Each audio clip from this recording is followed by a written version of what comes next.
পতাকাও ছিল না, বিজেপির কর্মীরাও ছিল না। এত বিপুল জনরস, আপনি তো আজকে অভয়ের বাড়িতে যেতে পারতেন ক্ষমা চাইতে, একটা গামছা নিয়ে যেতে পারতেন, গলায় গামছা দিয়ে বলতে পারতেন এটার উপর দিয়েই তো গেছেন, রত্নাদি ভুল করেছি ক্ষমা করুন। আমার বিশ্বাস ইনি ক্ষমা করে দিতেন হয়তো, বা করতেন কিনা আমি জানি না। তা না করে আপনি ওখানে গেছেন। যেদিন আপনি অভয়াকে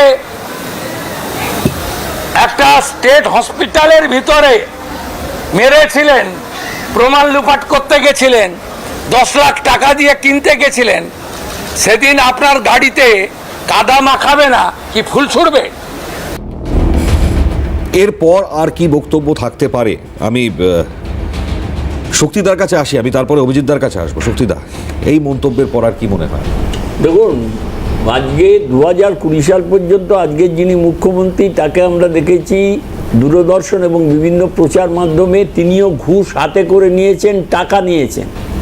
আজকে রাতারাতি 4 বছরের সমস্ত ওয়াশিং মেশিনে ঢুকে তিনি বলছেন যে গলায় গামছা দিয়ে তিনি ক্ষমা চাইতে পারতেন। ক্ষমা চাইতে, তাহলে আমার বক্তব্য একটাই, যেদিন মমতা বন্দ্যোপাধ্যায় ইডির বিরুদ্ধে ফাইল লোপাট করলো, এর চেয়ে বড় অভিযোগ তো কিছু হতে পারে না। তাহলে মমতা বন্দ্যোপাধ্যায়কে গ্রেপ্তার করা হচ্ছে না কেন? কেন অভিষেক বন্দ্যোপাধ্যায়কে গ্রেপ্তার করা হচ্ছে না? এখানে আজকে তথাগতবাবু একজন প্রবীণ বিজেপি নেতা, তিনি সুভাষচন্দ্র বোসের সম্বন্ধে কটূক্তি করছেন, তিনি বিনয় বাদল দীনেশ, কবি সুকান্তর নামে কটূক্তি করছেন। আজকে শুভেন্দুবাবু বলছেন তিনি কাদা খাবেন না কি খাবেন, চিরকাল কারুর কিন্তু এক যায় না। আজকে এই শুভেন্দুবাবুকেও দেখেছি 2020 সালের আগে তিনি নারদা কেলেঙ্কারিতে লক্ষ লক্ষ টাকা তিনি হাতে করে নিয়েছেন, এবং 2020 সাল পর্যন্ত তৃণমূলের তিনি সর্বময় কর্তার মধ্যে একজন ছিলেন। কিন্তু অভয়া নিয়ে কিন্তু চুপ শক্তিদা আপনি। হ্যাঁ, অভয়াকাণ্ড নিয়ে আমরা গেছিলাম, আমি ব্যক্তিগতভাবে গেছিলাম, অধীর চৌধুরীকে সঙ্গে করে নিয়ে, তাপস মজুমদারকে, শুভঙ্কর সরকারকে সঙ্গে করে নিয়ে। আজকে অভয়াকাণ্ডেও রত্নাদেবীর স্বামীর নামে পানিহাটিতে কি অভিযোগ উঠেছে সেটা তো বলছেন না আপনারা।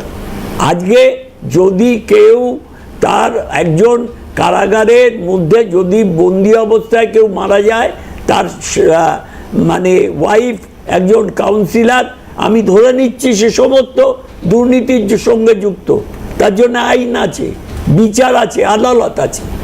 আজকে যে কালচারটা পশ্চিমবাংলায় শুরু হলো, সেই কালচার এস্টাবলিশ করে চিরকাল কিন্তু শুভেন্দুবাবু ওই মুখ্যমন্ত্রীর গদিতে থাকবেন না। অভিজিৎ বলুন। না, আমি কয়েকটা কথা একটু বলি। খুব ভালো লাগে কংগ্রেসের মুখের এই সমস্ত কথাবার্তা শুনলে।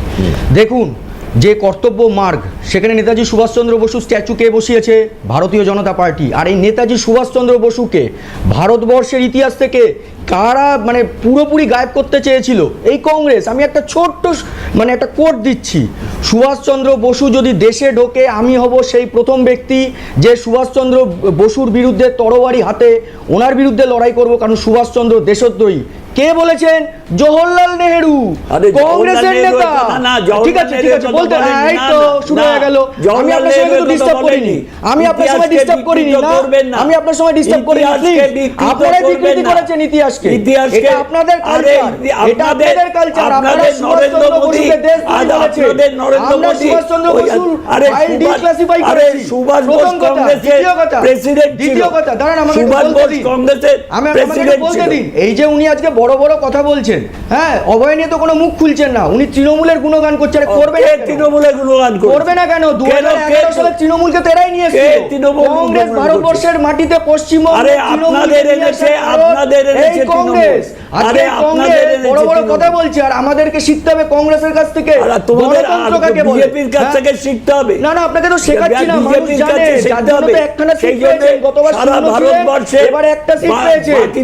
আর 2 নাম্বার বাকি পুরো হেরে গেছে আমি এক্ষুনি সভাপতি। বলে নি, just 2 মিনিট। দাঁতিয়া হেরে গেছে। 2 মিনিট, 2 মিনিট। শুনুন, হ্যাঁ, শুনুন। Last দুটো কথা জায়গা বলবো, নেই। দুটো কথা বলবো। শুনুন, আমি অভিজিৎ আপনার দা কি সঙ্গে বলছেন disturb শুনুন। করিনি দাদা। না। লাস্ট দুটো কথা বলবো। এই যে শুভেন্দু বাবু নিয়ে যে অভিযোগটা উনি করছেন, হ্যাঁ। কোর্টে যান না, কোর্টে গেলেই তো আরে হয়ে গেল, কোর্টে মামলা তো করে দিন না। তদন্ত, এইটাই তো তাহলে তো আমরা হয়ে গেল, বলছি। প্রথম কথা। আরে এইটাই আর তো আমরা দ্বিতীয় বলছি। কথা, অদ্ভুত জিনিস, 2019 সালে একজন ছেলে এবং তার মা নিজের ব্যক্তিগত বন্ডে জামিনে আছে 50,000 টাকায়। কে জানেন?